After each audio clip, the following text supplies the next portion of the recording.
My favorite Liza clip that comes up is on Larry King. I'm a musical theater major. You said that one show where like, can you beat Bobby Flay? Then the judges have to pretend to not know which one's Bobby's. That's my favorite part, is they're looking at a rustic dish made by, what that butter, you know, really you want butter in a cold pan? I was doing, and I...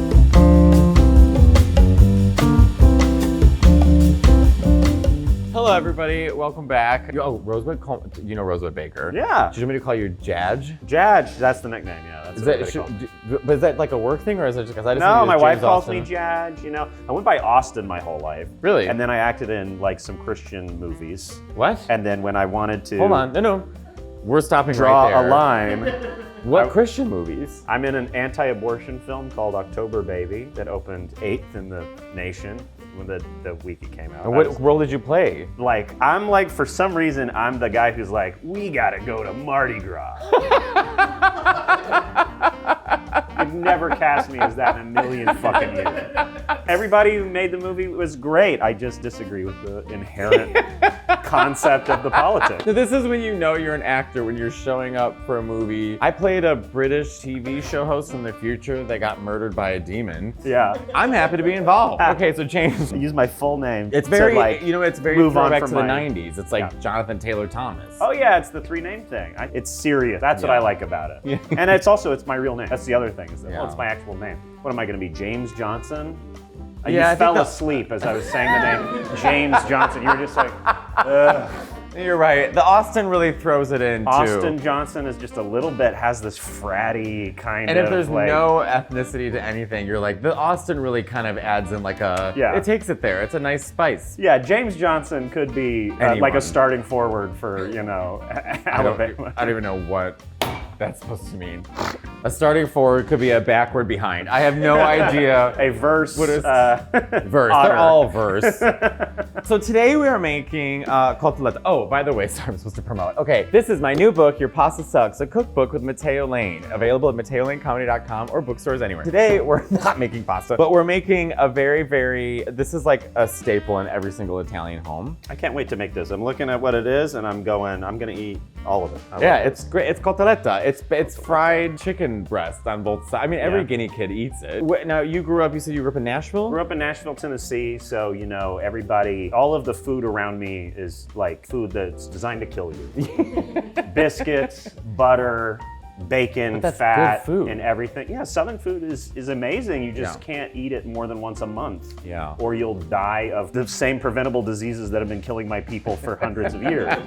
What was a staple in the house growing up? Like, did you guys eat pasta growing up? Yeah, well, we ate Kraft spaghetti, boxed spaghetti. Did you know that Kraft, the makers of the perfect blue macaroni and cheese Which box, I love. I'm a supporter on this channel. Everybody loves the instant mac and cheese. They make an instant spaghetti, which is it's the dumbest product. My dad made it all the time. It's in the same shape as the mac and cheese box. You open it up, short spaghetti noodles. Someone has broken them in half so that they fit in the mac and cheese box. We're already off on the wrong foot.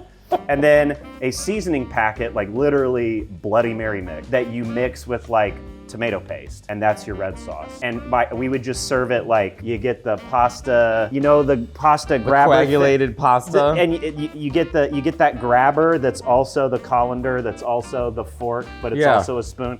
And you just get the dripping wet, sopping wet, instant, broken in half Kraft spaghetti noodles. You get that out, and then you get the spoon and you dump the ketchup, the Bloody Mary ketchup you just made on it, and you have your public school spaghetti, your airport spaghetti. I'm sorry, your flight to Phoenix was canceled. The ground crews in Dallas, here's some spaghetti we found in a garbage can. There was no Italians in Nashville? Did you grow up? I think Italians aren't in the South. Italians would have been too exotic. I mean, you know what I mean? Italians, Jews, this was the wide world I'd only heard about. The wide world? Okay, then so I feel like I should have made you pasta. No, we loved Italian food. Everyone loves Italian food. We ate chain Italian food. We ate Tony Roma's. Sbarro, Olive Garden. Macaroni Grill. It got crazy when Maggiano's dropped. So Maggiano's, I remember when Maggiano's came out, so in Chicago, at Woodfield Mall, they had a Maggiano's, and we were like, oh, this seems like fancy Italian. And we got there and it was just another Olive Garden. Yeah. They say family style and they have like the nice lighting and stuff, but then the pasta's overcooked and then the meatballs are bad. Meatballs mid, and then maybe you have it's hard to fuck this up. No. Chicken Parmesan. You know, this you is can not eat, chicken Parmesan. I'm saying, this is what Maggiano's have. Right. We know how to deep fry a chicken cutlet. Right. In Tennessee or wherever the hell you're eating at Maggiano's. This is what you do. You go like that, and it's delicious. Whatever comes up out of here. If it's an Oreo or it's chicken, If it's an Oreo, it's gonna be good. A Twinkie, or chicken. That was new to me, the fried Oreo thing. All right, so we're gonna start. You have our ingredients. So we have flour, eggs, Italian breadcrumbs. We have pounded out chicken breast, and then we have Parmesan cheese, butter, and olive oil and pepper. What the hell are you thinking? This is good. This would have been good content. Is us beating those to death. Yes, but we have Tommy who's doing it for us because. Why you should have let me do this? Because I get to go smack. You want to get out all your rage on these chicken breasts? I wanted to get this and go. That's how you can tell I'm Italian, because I'm like, no, I want to see the pretty cooking. I want to, actually, that's the gay in me. I want to see the actual beautiful cooking in the cast. All right, here's what we're gonna do. Now, I'm gonna have you do this with me. So I like to use a fork. When I'm handling chicken, I wash my hands 4 million times. I just, in my head, I'm like, why don't I, how about you touch chicken, touch chicken. I'm gonna do it. So you put a little salt, and then you're gonna take a little bit of pepper, so we can just start putting the flavor on. And we're gonna do it on both sides. I feel like Martha Stewart when she goes on like Conan O'Brien and like shows him how to cook, you know, and then he never knows like what, oh my God, this parchment paper is so annoying. This sucks. This parchment paper. Yeah, get rid of the parchment paper. All right, I'm getting in here and touching the chicken. Let's just get rid of it. Oh wait, no, we needed that plate. Okay, thank you. We're still seasoning. We're still seasoning. Okay, so now we're gonna go for more salt. Both sides. This is Conan and Martha. Okay. Oh, I love it. So now what we're gonna do is you're gonna take your chicken, and we'll do one at a time because I realize we don't have enough space. But you're gonna take put it in this. I would recommend this with gloves. We're on a professional set, so. All right, so we're getting in here in your flour first. Put in your flour first. And you want to tell the nice people what kind of flour it is? It's white flour, all-purpose flour. It's come over on this side. It's AP. I feel like it should be Italian, like it's Caputo 00. Like, no, it's just what it is. What about one of these? You want me to do that? No, we want to keep the flour on it. You want? Yeah. This is gonna help us fry it. The junk. All right. So then you're gonna put it in your eggs. This is actually, it's so easy. I mean, this is basically like a giant chicken nugget, and then we're gonna wash our hands immediately after this. Oh fuck, Tommy, can you come over here? Can you put the Parmesan cheese in there? Oh. Tommy's, say hi to Tommy again, everybody. Dump the whole thing. You're parming. And can you mix it up for me? The breadcrumb. Thank you, Tommy. You're welcome. All right, that's perfect. Okay. So with our Italian breadcrumbs and our Parmesan cheese, we're gonna just take it. You put it in like this. You want to get it fully coated. Yeah, make sure there's none for me. Yeah, get all that. No, wait, hold on, wait, don't put it in yet. Hold on, watch, ready? I'm gonna go like that. Oh, there you go. It's all different now. This is pretty easy. And then Italian moms are like basically like an army chef. They make 400 of these pretty much every Sunday for all the kids just to eat. That's perfect. Mine's gorgeous. That's gorgeous. And lay it on top of mine. Now we can wash our hands. I love cooking, but I hate getting goopy. I know. Well, does that make any sense? That's part of it. I was like, well, I guess we don't have to pound out the chicken, but then we ended up grabbing all the chicken. Oh man, this was Food Network. The whole episode would have been tenderizing the cutlet. You learn nothing. No shade on Food Network. I'm a big fan of Food Network, but some of the things that they do and how they make the shows, it's like everything's a competition. So it's like everything's a competition, and also everything has to be packaged for the dumbest person happening on it. You know what I mean? It's like all of the cooking shows are like, well, make sure that a person who's bloodied walking away from a car wreck, the biggest concussion of all time, make sure the person with CTE can understand what's happening in the episode. You think I'd be watching Food Network if I didn't know what a red sauce was? Well, got to cut away to Bobby Flay. Well, red sauce is usually a tomato-based sauce, just start. Really, you're just like sweating out onions and garlic. I know what tomato sauce is. Do you feel that they're a bit I'm on watching autopilot? the Food Network. Like sometimes I watch the Barefoot. I love the Barefoot Contessa, and she says the same things over and over again.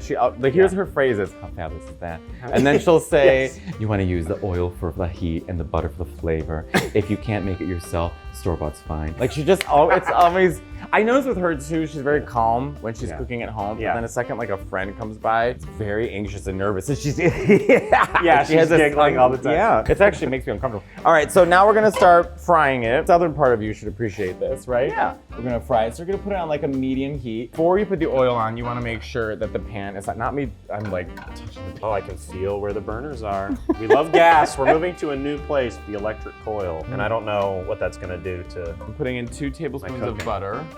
I don't mean to put you on the spot, but just very quickly, and then I won't Yes. ask you again. I'm so Okay. sorry. Good. Could you just do an impression of what Trump would say about cooking butter and oil together? It's very important that we cook the butter and the oil together. It keeps the butter from burning. It gets very hot in the pan and the butter becomes brown butter, which is good for flavor, but not what we're trying to do today. We'd like to do something different today. We want that butter, really you want butter in a cold pan. I always do, can I tell you something? I always do my eggs in a cold pan. Cold pan, I do the eggs first, and I put the butter in gradually for the perfect soft scramble. Stay tuned, remember to like and subscribe. This is Donnie T's Kitchen. And remember, white is right. You gotta say something racist. Of course. I mean, for God's sake. All right. But I got it right? You got it. We Yes, want the you- butter absolutely. to survive. We don't want we're not making brown butter sauce here. That impression is so. I do a lot of Simpsons voices, but like, Yeah. Trump is so hard. Like that, I literally can only do Liza Minnelli. That's the only impression I can Give do. us a little. Is it? Well, I'll tell you what Yeah. we're gonna do. Just take some butter and then some oil, because I always love oil, man. Oh man. And again, I look just like her, so it's an easy. My favorite Liza clip that comes up sometimes is when she's on Larry King. Oh. And the guy says, "I'm a musical theater major." One of my favorite Larry King moments. She was, I think, allegedly drunk in that one. The next one she did, she was allegedly on pills, and for some reason out of nowhere she goes, "Well, Maroon 5 has a big hit again." Okay. All right, Liza. That's great. All right, so this is about ready. So we have our butter and our oil, and I can this hear is it. one of my favorite things to cook because it just looks so pretty as you fry it. Well, that didn't make the noise I wanted it to make. I wanted to go. I know. Well, you don't want it too hot because you don't want it Okay. to burn. Now Right, we're just okay. gonna push it all in so that it fits together. All right, now if it's a crowded pan, are we gonna get what we want? Are we gonna get crusty? Oh yeah, you're gonna get crusty. I mean, it's gonna cook. Yeah. And then so this is basically it. And then you just watch. And now we're just hanging out. This is a lot of it. It's so funny when you're doing, like when you're cooking at home, you're like, okay, like just cooking at home. And then when you're cooking with someone, I'm like, oh yeah, it's a lot of staring. Yeah, well, this is where I would start doing some cleanup. I'd maybe refill the wine. I'd get a little bit too drunk. Dad, a little bit too wine drunk on an empty stomach, making dinner for everybody. And you at get like more 5. confident. I get Like, who wants more? little confident. I'm cursing a little bit too much around the toddler, all that kind of How stuff. old are your kids? I have one. He's 3. Oh. And I wish he gave a shit how good my grilled cheeses are. Wait. But he doesn't give a fuck. What do you Mom, put in your grilled cheese? I do a little bit of mayo. Oh, I'm out. I do a little mayo, a little bit. Okay. A little bit of mayo. Sometimes I'll make it aioli-y. I'll, get a little lemon juice, a little garlic chopped up in that. I do the shredded cheese instead of slices. Okay. So that we can kind of like get some stuff burning in the pan, crusty. What kind of cheese? Cheddar? Yeah, like the shredded cheddar, and you get the little crusties on the outside of the. I like to burn bread. I like it well done. I do. It's good. That's where you want the brown butter, is like grilled cheese. Yeah, that is actually. Yeah. I haven't made a grilled cheese in so long. I used to, when I was drunk, and I was from Chicago, and all the time when I don't really drink anymore, but when I was 21, I would drink. There was a diner called Melrose Diner, and I would go there at 4 o'clock in the morning, order grilled cheese, white toast with mozzarella and American cheese, and they have 3 pieces of bread, so it was extra cheese on it. Eat that, fries, go home, wake up. I was fine. Yeah, you can do that in your 20s. Yeah. Now it would take me weeks to survive. Yeah, I can't do that anymore. I'd be like Terry Schiavo after that. I would just not get out of a coma. People ask me if I can see the balloon. Like, it would just be a complete nightmare. Somebody at the cellar's like, is Matteo sluggish to you? He had a grilled cheese last week. Well, they all make fun of me at the cellar for how I eat. They're like, okay, we get it, you're healthy, Matteo. Rice and chicken and vegetables. Like, I order like a burger patty with mozzarella on it with no bun, and I'm just ripped apart by Keith Robinson and Colin Quinn. I also make fun of them. I'm like, way. Colin, you've got me addicted to Diet Coke. Thanks for the cancer. And Keith, you've had 2 strokes. Go home. Like, it's like enough. Diet Coke that's really the scourge of society. But now Colin Quinn has got me addicted to Diet Coke. Completely addicted to Diet Coke. That's not good for you. No, of course it's not good for me. But as a homosexual in New York, I have to have it in the fridge because the other gays go, yeah, Diet Coke. Yeah, And then Diet if you Coke. say you have Coke Zero, like Nick hates my friend Nick. He hates Coke Zero. No, Coke Zero. Do the gays in New York like Diet Coke? I thought it was just iced coffee and walking like this. That is iced coffee, and they gay walk, which Google should have gay walk in there. Nick will be mid-February, blizzard. He has his iced coffees. He's walking 1,000,000 miles an hour, has absolutely nowhere to go. I don't like iced coffee. I had one today, but I prefer just hot coffee, either like an espresso or like cappuccino in the morning. I've really grown to love just hot drip coffee. That's like the thing that I'm really snobbish about now. Yeah. If it's not. Do you live in Brooklyn? Yeah, we're in Fort Greene. That answers that question. Yeah, hot drip coffee. That happens. And when you move to Brooklyn, suddenly you just love a hot dripping coffee. These are beautiful. I'm so sorry you can't see this that well. No, they can. We got our camera up there. Oh, I didn't see her. See if this one's finishing up. We're gonna cook on the other side. Yeah. I have to flip Nice it over color. again. In my kitchen, this would be char. It would. I would forget about it. I'd be, I'd be on my phone. My son's like getting snot everywhere or something. I love to cook. It's my favorite thing to do, but I do get just like a hair too wine drunk and forget what's happening. I keep thinking to myself, like, I grew up with all my cousins, so there was like at least, 15 of us all the time, and I don't know how my mom and aunt did it. I don't know how they cooked us meals like this, and then also weren't distracted by 1,000 of us screaming all the time. Doesn't it smell good? Y'all can't smell this, but it's good. Well, it's butter and Parmesan cheese. I know. That's pretty much every single meal that we've made is like just another variation of butter and Parmesan cheese. What smells really good in here? It's the same shit that always smells good.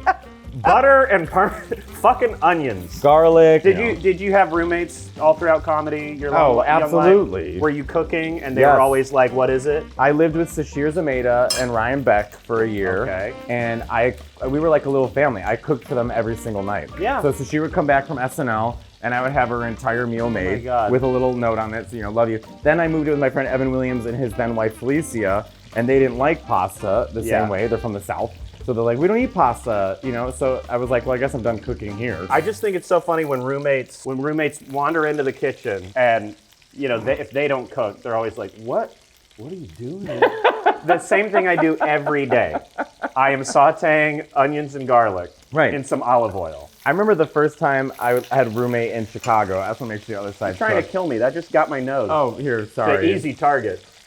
Well, you're strong. See, I would get a splatter screen at this point. I'd lay a splatter screen. I remember the first time my friend Mark and I were living with each other. He didn't know how to cut an onion, so I had to teach him how to cut an onion. All right, here we go. Cotoletta. And the parsley on it, even though you say you don't want it. I know. It does make it look really pretty for like the presentation. Yeah. Oh, that's gorgeous. What are you talking about? It's better than that. Now, who doesn't like that?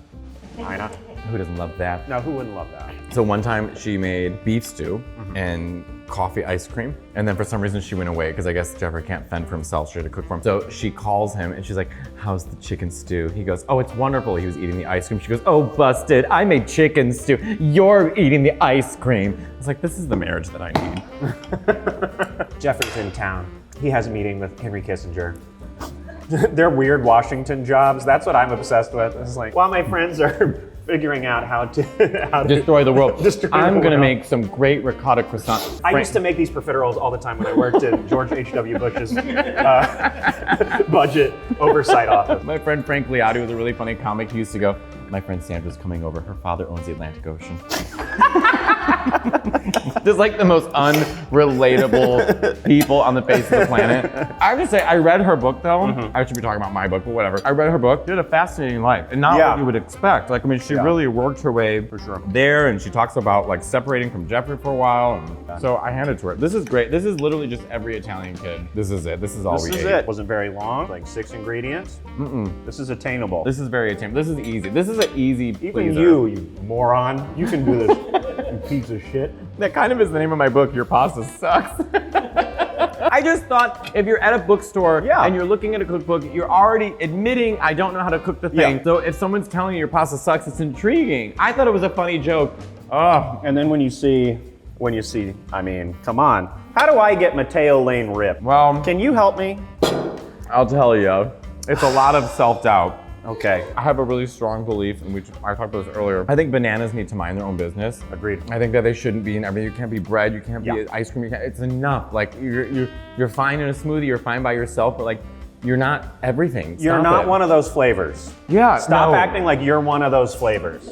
You're not. You're not blueberry. No. You're not strawberry. You're not strawberry. And you're not tomato. No. No, you don't deserve to be in anything. You're an avocado. Yeah. You know what I mean? We But appreciate even less. Even less. Because people aren't having avocado or banana toast, like an avocado toast. Like Put the banana you get the toast. Runts candy when you were a kid. Do they even make Runts anymore? What am I, 100? And you get Oh, the banana candy? That's what I'm saying. You synthetic throw that shit banana? out. No. Out. You don't get to be one of the synthetic flavors. No. Also, cherry's another one. Go away. Step back and let grape and Yeah. strawberry do what they do. And something citrusy. Yes, something lemon. Lemon should be everywhere. Lemon, If I see yellow, I want it to be lemon. Yeah. I don't want it to be fucking banana. No, the Wait, now before we go, I Yes. just want to, just because you do great impressions, could we just do a couple impressions, just talking to us about how you feel about this meal? I've been working on Paul Giamatti, and Okay. I feel like I don't think it's really there yet, but I'm like pretty close to unlocking it, where it's like, shit, can you do it? What is this called? Cotoletta? Cotoletta. Well, I was going to make you a cotoletta, God, it's but like fucking you're perfect. not texting me back. Close, That's right? very, what do you, It's right there. It's there. It's there. I think I did some Bobby Flay over in the other room. That's always what I'm doing. Who I just saw at Rayo's the other week. Oh, really? I went to Rayo's for the first time, very scary. But the food's great. He was in the corner. Was he there with a beautiful woman? No, he was there with, I looked like a business manager or something. I mean, it looked So like someone, lame. look, I know. I saw him and I'm obsessed with Bobby Flay. I think his food is great, and I also think that his game shows are just like arcane and like impossible to wrap your head around. Well, just I was how many always- rules there are. Because like when he's explaining the rules to his game shows, he's got like 90 Food Network game shows, and it's always like, We're gonna start, and 3 people are gonna go in the room. Then they get the signature dish, and it's their turn to show me what their entree is gonna be when we throw down in the barbecue battle of the gods. As 3 celebrity chefs go into a room, and as when they with the soundproof headphones are on, they're gonna see which chicken cutlet belonged to Whoopi Goldberg, and then we take that guy and we're gonna throw him on a soccer field and pelt him with profiteroles until he vomits. And then we're gonna take it back for a baby back rib battle to the gods. Do you want to hear my impression of Rachel Ray? okay, do it. You just sing a Tom Waits song. No, you said that one show where like, it was like, can you beat Bobby Flay? And it was so mean because they would pick like some old grandma who like, you know, Yeah. she's from China and she was like, they lied. They're like, we want to see you make the best dumplings in San Francisco. Yeah. So she's so proud. Here's my dumpling recipe. Then Bobby Flay just comes and he's like, I make them better than you. And then suddenly she has to compete with him. And I was like, okay, like we get it. You're better. You have the show. Like just let this woman make dumplings and be proud of her. And then they lose and Bobby's like, yeah. And she's like, why did I agree to this? I just wanted to show people my grandma's recipe of dumplings. We flew this woman coach halfway around the world.